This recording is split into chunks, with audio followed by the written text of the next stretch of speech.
So what is up, guys? Suda the Savage back, and today I am here with my NFL Week 4 predictions. This is, of course, I always wait to make these videos now. A little bit of a disclaimer. I know I came out very late with my last video. It came out on Sunday, and I really aimed to film it.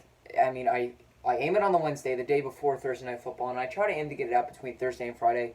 I got super lazy just because school was I just had so much work to do with school, and I just got really lazy, and I just didn't release it. But aside from that, I am willing to put this out tomorrow, or at least on Thursday or Friday.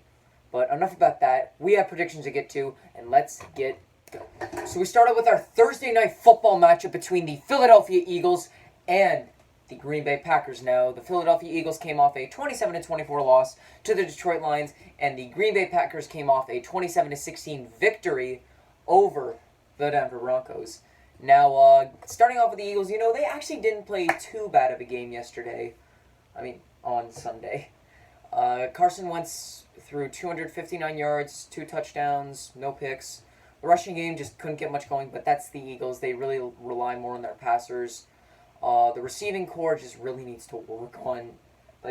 Last week they just had too many fumbles in key situations, and their special teams collapsed, especially when the Lions got the first kick return for a touchdown, which went for 100 yards. Now that's always tough to deal with. And Nelson Aguilar recently over this season, he's been dropping a lot of passes. Had a big fumble last game, which led to a Detroit score. So they really got to get Nelson Aguilar really has to get his stuff together. And then you move on to the Green Bay Packers, who beat the Broncos. Now that's not really much of an accomplishment since the Broncos are absolutely terrible. You got Joe Flacco as your quarterback. He's the king of the checkdowns. 213 yards, no touchdowns, and a pick. But of course, you had Philip Lindsay, who had 130 scrimmage yards and 2 touchdowns, which is very good. It's literally their whole team. Their defense, it's hard to stop an offense like the Packers, but honestly, it was just not a good game played by the Packers. The Broncos. The Packers barely had to lift a finger. Rodgers threw for 235 yards and a touchdown. The rushing game did okay, but their big guy was Marquez Valdez-Scantling, 6 receptions, 99 yards, and a touchdown. But really their key piece is the defense. The defense they actually have a defense. Now, whether they can hold up to the Eagles, I think they will. I think the Packers will win over the Eagles on Thursday Night Football. And then you move on to our very next game between the Washington Redskins and the New York Giants. Now, the Redskins came off a 31-15 loss against the Chicago Bears, and the New York Giants came off a 32-31 victory over the Tampa Bay Buccaneers. Now, Washington, you guys are terrible. No joke. You guys were terrible. You let Mitchell Trubisky have himself 231 yards, 3 touchdowns, and a pick. Come on, guys. And Case Keenum threw 322 yards, 2 touchdowns, and 3 interceptions. Those touchdowns were in garbage time when it was too little too late. Paul Richardson and Terry McLaurin were the main guys that actually performed well on the Redskins. And, well, the rushing game, they couldn't get much going. Adrian Peterson is old and just can't do it anymore. And Chris Thompson just couldn't do anything. That's about it for the Redskins. And then the New York Giants. Daniel Jones actually played one hell of a game. 336 yards, 2 touchdowns. He also had 4 carries for 28 yards and 2 touchdowns. Total of 4 touchdowns that game. That was actually an amazing finish. Clutch fourth quarter. But your defense is what concerns me the most.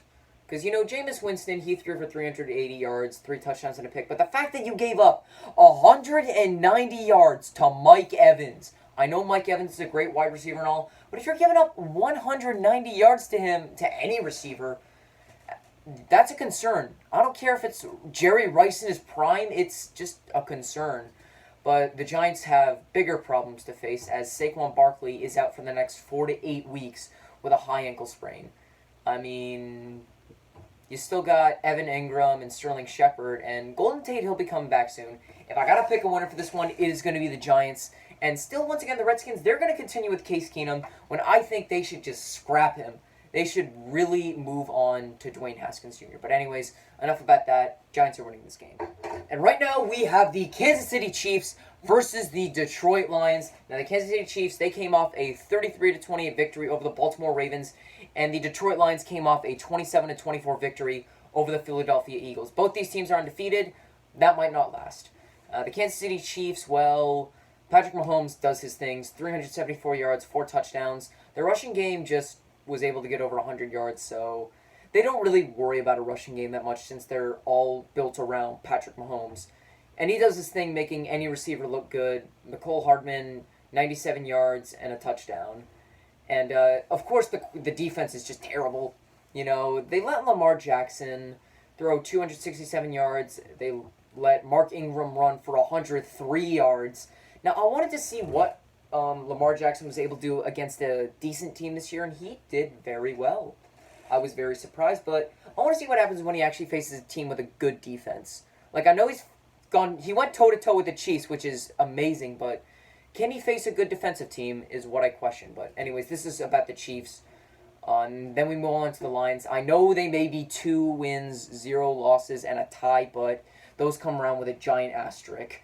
Like, honestly, they're lucky they're not 0-3 at this point. But Matthew Stafford didn't really do too much. 201 yards and a touchdown. The rushing game couldn't really do anything. The receivers, of course, Marvin Jones, 6 receptions, 101 yards, and a touchdown. Their defense was able to make the Eagles cough up a few balls that they could return. So their main points were defense and special teams, knowing that they got a 100-yard kick return for a touchdown, and that they also made the Eagles cough up the ball a few times. And if I got to pick a winner for this one, it's going to be the Chiefs. The Lions are going to get exposed. So the Chiefs are going to win this one. And now you have the Tennessee Titans versus the Atlanta Falcons. Now the Titans came off a 20-7 loss against the Jaguars on snooze fest of Week 3 Thursday Night Football. And then the Atlanta Falcons came off a 27-24 loss over the Indianapolis Colts. Now, the Titans did not play well over the Jaguars. I mean, Mariota, he did throw for 304 yards, didn't throw a touchdown. Derrick Henry was silenced, only rushing for 44 yards, but he did get a touchdown there. They did not do well against Gardner Minshew II. But if there's one thing I really got to blame about the Titans, it is their offensive line. They allowed Mariota to get sacked 9 times. 9 freaking times. I'm surprised that he's even able to walk, because this guy's so injury prone. But he can take 9 sacks. I think he can do many things, but overall the Titans did not play well on Thursday Night Football. And then you have the Atlanta Falcons, who Matt Ryan has not looked like himself this season. He has thrown, I think this season he's thrown 6 interceptions in the first 3 games. Devontae Freeman actually got something going. No touchdowns, but he did get 88 yards. Matt Ryan, although he did throw 3 touchdowns, but that did come with a pick. Julio Jones was just as amazing as ever, and so was Austin Hooper, Mohamed Sanu. Those were their really big guys in the game. They allowed Jacoby Brissett to look like a god, but looking at the Colts right now, they don't look too bad. They're not too bad of a team, but the Atlanta Falcons, their problems when it came to Week 1 against the Vikings and Week 3 against the Colts, when they scored, it was too little too late. But I think they're going to score enough that they're going to beat the Titans this week. So the Falcons, they're going to win this game. And now you have our very next matchup between the Cleveland Browns and the Baltimore Ravens. Now, the Browns came off a 20-13 loss against the Rams last week, and then the Ravens lost to the Chiefs 33-28. Now, the Browns, I know they look good.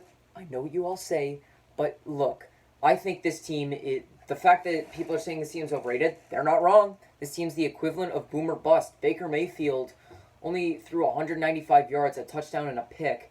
I mean, Chubb, he got 96 rushing yards. The defense was able to stop the Rams as much as possible, but they couldn't stop Cooper Kupp or Brandon Cooks. I mean, they picked off Jared Goff twice, but their offense was just abysmal. This offense was supposed to be called one of the best in the league, and yet they suck. Like, look at one of there was a 4th and 9 that they had in the game that they ran a running play, which was terrible. And of course, when they were in the red zone, they had 3 timeouts in 40 seconds, and they tried 4 passing plays. All of them never worked out. And really, I think one rush would have changed the whole game, and that is why they lost. And then you have the Baltimore Ravens. So Lamar Jackson had himself a pretty good game. 267 yards, no touchdowns, but he did have 46 rushing yards and a touchdown. Mark Ingram ran for 103 yards and 3 touchdowns.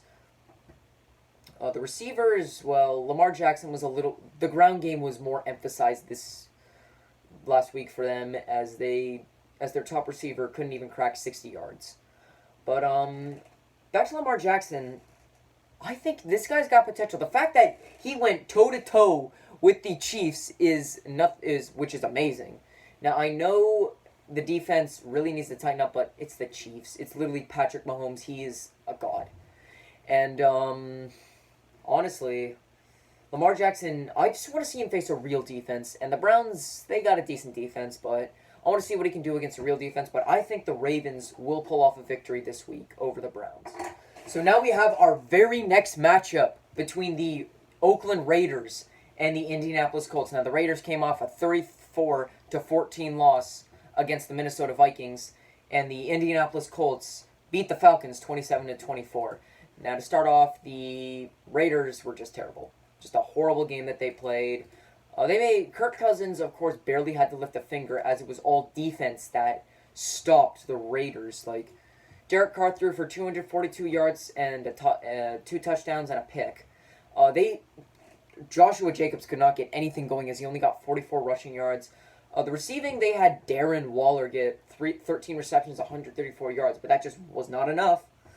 As well, Dalvin Cook ran over your defense. And, of course, Kirk Cousins barely had to lift a finger. And then you have the Indianapolis Colts, who actually won. I mean, they're 2-1. This team is not as bad as I thought they would be. They're actually pretty good. Jacoby Brissett has enough good weapons around him that he can actually perform well. Threw for 310 yards, 2 touchdowns, no picks. Marlon Mack came back and ran for 74 yards and a touchdown. Their defense did a good job at stopping the Falcons, but of course the big one was that Adam Vinatieri did not miss a single kick. Now, to be honest, that's not much of an accomplishment, but considering what this guy's gone through, he's about to withdraw from the NFL. He's not going to last much longer, but he actually stepped up and made some kicks, which is always good for him, especially with him getting up there in age. I mean, back to it, the receivers didn't have to do too much. T.Y. Hilton, 8 receptions, 65 yards, and a touchdown. Honestly, just a good game played by the Colts. And, of course, I'm going to say Colts are going to win this game over the Oakland Raiders. And now you have our very next matchup between the New England Patriots and the Buffalo Bills. Both teams are 3-0, as the Patriots came off a 30-14 victory over the New York Jets, and the Buffalo Bills came off a 21-17 victory over the Cincinnati Bengals. Now, the Patriots, you may be 3-0, but you haven't had to play any competition. You played the Steelers, who are terrible right now. You got to play the Dolphins, who are going to go 0-16, and then you had to play Luke Falk as a starter for the Jets. But, of course, they did a good job against the Jets' defense, which is actually a pretty strong unit. Brady, 306 yards, 2 touchdowns, no picks. The rushing game didn't really have to do too much. Josh Gordon, 83 receptions, no touchdowns, but it was all Gordon, Edelman, Dorsett. But, of course, the big part of the team is the defense. I mean, Devin McCourty got like his 3rd pick of the season, which already is amazing, but don't forget they're playing garbage teams. So, and now we move on to the Bills, who haven't exactly had too much competition either. Neither of these teams have had that much competition. But Josh Allen threw for 243 yards, a touchdown, and a pick. Frank Gore got 76 rushing yards and a touchdown. Josh Allen did his rushing part. But the big receiver for them was not John Brown, Cole Beasley. It was Dawson Knox. 3 receptions, 67 yards, and a touchdown. I mean, they don't have Charles Clay as their tight end, so Dawson Knox might not be the worst alternate. Their defense, well, they did pick off Andy Dalton twice, including a clutch final drive pick as Dalton threw as it got tipped by Micah Hyde and went right into the hands of Tre'Davious White. Now, neither of these teams have had to really face any competition, but if I'm going to pick a winner for this one, I'm going to have to go with the Patriots. I just think that they're a better team than the Bills. And now you have our very next matchup between the Carolina Panthers and the Houston Texans. The Panthers came off a 38-20 victory over the Arizona Cardinals, and the Houston Texans came off a 27-20 victory over the LA Chargers. Now, starting off, the Panthers actually looked pretty good last game. Kyle Allen, they don't have Cam Newton anymore, but Kyle Allen kind of revived that offense. They were no longer terrible as, well, with Cam Newton, they couldn't get too much going, knowing that he's nursing a few injuries. But Kyle Allen, 261 yards, and 4 touchdowns. Christian McCaffrey did his things and nearly got 200 scrimmage yards as he got 153 yards rushing and a touchdown. Their defense was able to stop the Arizona Cardinals, but it's pretty easy. The Cardinals aren't the greatest team, and it was pretty easy to run over their defense. And then you have the Houston Texans, who looked pretty good last week against the LA Chargers. Deshaun Watson, 351 yards, 3 touchdowns. The rushing game got nothing going. Really, they didn't get anything. Kenny Stills got 4 receptions for 89 yards. Jordan Atkins, 3 receptions, 73 yards, and 2 touchdowns. Hopkins didn't really have to do too much. Got 67 yards, but no touchdowns. But the secondary is always my main concern. I mean, Phillip Rivers is an amazing quarterback. You stopped Austin Eckler and Justin Jackson from rushing all over you guys. But in return, Keenan Allen got 13 receptions, 183 yards, and 2 touchdowns. Secondary is just like a huge asterisk. But the question is, will Kyle Allen be able to play as well as he did? No, as the Texans will win this game. And now you have our very next matchup between the LA Chargers and the Miami Dolphins. No competition. Chargers are going to win this one. The Chargers, they did lose to the Texans 27-20, and the Dolphins lost the Cowboys 31-6. I'm just going to make this really quick, though. Phillip Rivers did a very good job. I mean, you're facing the Texans secondary, which is nothing anymore, especially without the Honey Badger. But Phillip Rivers had 318 yards and 2 touchdowns. Keenan Allen, 13 receptions, 183 yards and 2 touchdowns, was very good. The rushing game is something I question, but Melvin Gordon has just announced that he is not going to hold out anymore. Now, will he play this week? I don't think so, but I think he might be back next week, which is always going to be good for the Chargers to have. And then the Dolphins, well, Josh Rosen didn't throw a pick, threw for 200 yards. At first in the first half, it was actually pretty close. Cowboys playing down to their competition, but it just did not last at all. As well, if you thought Josh Rosen's situation in Arizona was bad, look at his situation here. Absolutely no rushing game. Kenyon Drake is horrible. No receivers, and literally just a turnstile for a defense. This team is obviously the worst team in the NFL. Once again, I think they have the potential to go 0-16. As, of course, this game's no competition. Chargers win. And now you have our very next matchup between the Tampa Bay Buccaneers and the Los Angeles Rams. Now, the Tampa Bay Buccaneers came off a 32-31 loss against the New York Giants. And the LA Rams came off a 20-13 victory over the Cleveland Browns. Now, the Tampa Bay Buccaneers, they made it close. I mean, Jameis Winston threw for 380 yards, 3 touchdowns. He did throw a pick. The rushing game did a decent job, getting over 100 yards, but the receiving was really all just Mike Evans.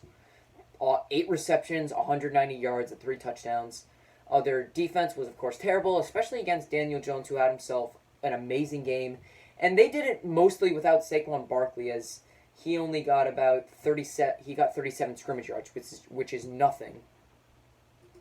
And then you have the LA Rams, who barely beat the Browns, as the Browns basically tripped over themselves. They played like crap, and, it showed as well. Jared Goff, he did throw for 268 yards, 2 touchdowns, but he did get picked off twice. The defense limited Todd Gurley and the whole rushing game. But, of course, the receivers were always good with Brandon Cooks and Cooper Kupp. Kupp with 101 yards, 2 touchdowns, and Cooks with 112 yards. The defense was able to stop a really hyped-up Browns squad, but if I got to pick a winner for this one, easily the Rams. No question. And now we have our next matchup between the Seattle Seahawks and the Arizona Cardinals. The Seahawks came off a 33-27 loss to my New Orleans Saints, baby. And the Arizona Cardinals came off a 38-20 loss against the Carolina Panthers. Now, the Seahawks, they made that game almighty close, but of course they gave up an offensive touchdown, a defensive touchdown, and a special teams touchdown. But Russell Wilson played an amazing game.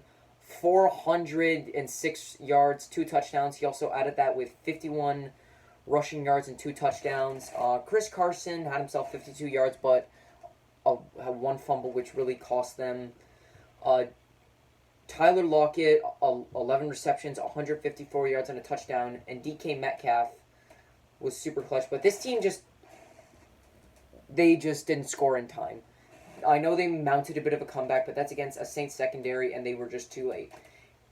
And then we move on to the Arizona Cardinals. How do you lose to a guy like Kyle Allen? You let him revive the Panthers offense as Christian McCaffrey just exploded. The Cardinals, Kyler Murray only threw for 173 yards, 2 touchdowns, and 2 picks. But he did add with 69 rushing yards. The receiving game was very limited, only 59 yards from Christian Kirk and 36 yards from Larry Fitzgerald. David Johnson, well, of course, is not good. He's not the greatest running back. I know he had that one good season, but he hasn't been the same ever since. And if I want to pick a winner for this one, it's easily going to be the Seattle Seahawks. And now you have our very next matchup between the Minnesota Vikings and the Chicago Bears. The Vikings came off a 34-14 victory over the Oakland Raiders, and the Chicago Bears came off a 31-15 victory over the Washington Redskins. Now, to start it off, the Vikings, of course, Kirk Cousins barely had to lift a finger as he only threw for 174 yards and a touchdown, as Dalvin Cook is actually a god. And the receiving core, well, they had Irv Smith Jr. and Adam Thielen do everything, as Stephon Diggs has kind of been on the decline. Well, I'll be honest, he just hasn't been getting as much as he really should be getting. Like, Diggs is a great wide receiver, but sadly for him, he just can't do anything, especially now that he's being overshadowed by Dalvin Cook and Adam Thielen. The defense was able to stop a pretty crappy Raiders squad, so not really much of an accomplishment. And the Bears, well, Trubisky threw 231 yards, 3 touchdowns, and a pick, but this game was all about their defense. Their defense stopped the Redskins, picking off Case Keenum 3 times, getting 1 pick six. Picks came from Josh Norman and, wrong team, my bad. I'm literally looking at the stats on my computer. But 2 picks by HaHa Clinton Dix and 1 pick by Kyler Fuller. The rushing game was good with David Montgomery. But Taylor Gabriel had the big game, 6 receptions, 75 yards, and 3 touchdowns. If I want to pick a winner for this one, pretty simple, the Bears, because even though Trubisky is crap, the Bears' rushing game and their defense will just be too much for the Vikings to handle. And then we have our very next matchup between the Jacksonville Jaguars and the Denver Broncos, as the Jaguars came off a 20-7 victory over the Tennessee Titans, and the Denver Broncos came off a 27-16 loss to the Green Bay Packers. Now, the Jaguars, Gardner Minshew II is literally, what a guy he is. Threw for 204 yards, 2 touchdowns, no picks. Leonard Fournette really only had 1 run, which went for 66 yards. Even though he had 15 carries, he really only had 1 good rush. DJ Chark had 4 receptions, 76 yards, and a touchdown. Not too much. Saxonville was back as they sacked Marcus Mariota 9 times, which is concerning for the Titans. Their defense was able to stop them and was able to stop Mariota and Derrick Henry, which is very good. Now, the whole thing, I know Gardner Minshew II is pretty good, but here's what I think is going to happen. He's going to play well, bring the Jaguars to a playoff spot. Then he's going to get injured. Nick Foles will return and pull off his magic bullshit like he always does. It's just what happens when you have Nick Foles. And then you have the Denver Broncos, who play like absolute crap. Joe Flacco is a terrible quarterback. I think he needs to retire. 213 yards, no touchdowns, and a pick. The team was all Phillip Lindsay as he got 130 scrimmage yards. 81 through the ground with 2 touchdowns, and 49 through the air with 4 receptions for 49 yards. Of course, Cordarrelle Sutton got 87 yards. No one got a touchdown except for Phillip Lindsay. The defense it's tough to stop the Green Bay Packers, and if I want to pick a winner for this one, it's going to be the Jaguars. The legend of Gardner Minshew II will take the Jaguars to victory. And now you have our Sunday night football matchup between the Dallas Cowboys and the New Orleans Saints.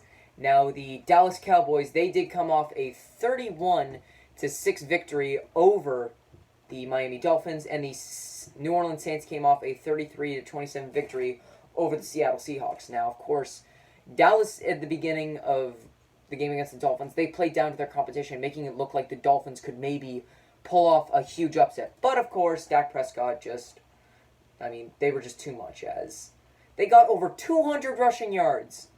We got 2 touchdowns from Dak, 246 yards from Dak Prescott, 2 touchdowns and a pick, 125 yards from Ezekiel Elliott, and 103 yards from Tony Pollard. And the receiving game, of course, was led by Amari Cooper. The defense, of course, played down to their competition, but eventually was able to stop the Dolphins, which is no accomplishment. And then the Saints, of course, like I said earlier, they had an offensive touchdown, a defensive touchdown, and a special teams touchdown. That's pretty good. And Teddy Bridgewater didn't look too bad. 177 yards, 2 touchdowns, no interceptions, but the game was literally all Alvin Kamara, as he led in rushing with 69 yards and receiving with 97 yards, and he also got 2 touchdowns. A very good gameplay by Alvin Kamara, but that's probably what it's going to be like with Breeze gone, and whenever Breeze is actually retires. Michael Thomas was able to get 5 receptions, 54 yards, and a touchdown. But the defense, the secondary is always a concern. I know they did stop the rushing game of the mighty rush of the Seahawks, but they couldn't stop the secondary is still as questionable as ever. But it always takes us a couple of games to get into check. But I think Teddy Bridgewater will pull off an upset and take down the Cowboys as the Saints win this week. And then you have the final matchup of the week between the Cincinnati Bengals and the Pittsburgh Steelers. This is not going to be a good game. But anyways, Bengals lost to the Bills 21-17, and the Steelers lost to the 49ers 24-20. Now the Bengals, they went toe-to-toe with the Bills. Andy Dalton had a decent game. Joe Mixon finally got something going. But this team, I just don't know what they can do. I mean, Dalton, he's looked pretty good this season, even though last game he threw 250 yards, a touchdown, and 2 picks. Their defense got torn apart by the Bills, but they got a decent offense now.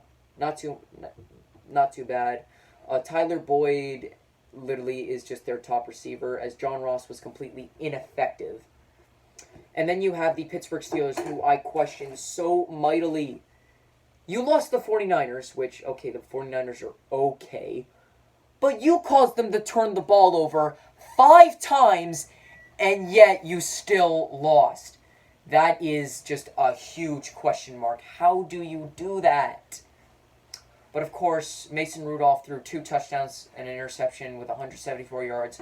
James Conner was completely ineffective. Juju had a decent game. But this game is not looking good. I mean, you did turn 5 turnovers, which is very impressive, but you still lost, which is just horrible. Now, if I got to pick a winner for this one, I think it's going to go to the Bengals. I think Andy Dalton will have himself a very good game and completely stuff the Steelers, as the Bengals will end up 1-3, and the Steelers will end up 0-4. Cut it. And that is my video for today. Thank you guys all so much for watching, and at the end of this video, I do have a bit of a channel update, so I know what's going to happen is that, of course, these prediction videos are coming out every week until January when I make my NFL predictions. But I am going to have another predictions video next week. It's going to be the MLB postseason predictions. And I want to come out with a Suitor Stories at least once a month. Sometimes I'll do 2 a month, but most of the time I'm going to do 1 a month. But anyways, and also before I tell you what to do, I know there was 2 teams I missed in this week, and that was the 49ers and the Jets. Both of them are on their bye week. So anyways, thank you all for watching.